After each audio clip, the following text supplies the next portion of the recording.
তোকে তো মারা দেখে নতুন নাকি? হ্যাঁ স্যার, আজকে নতুন ভর্তি হলাম আমি।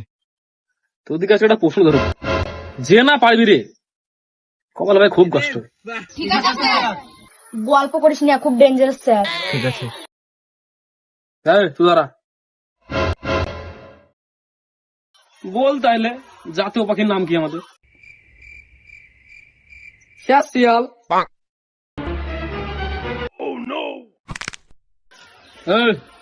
তুই বল তাহলে হাতির কটা পা? স্যার 5টা।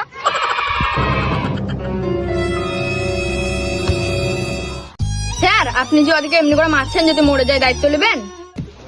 আমাকে শিখাবি? আমাকে স্যার না, চল।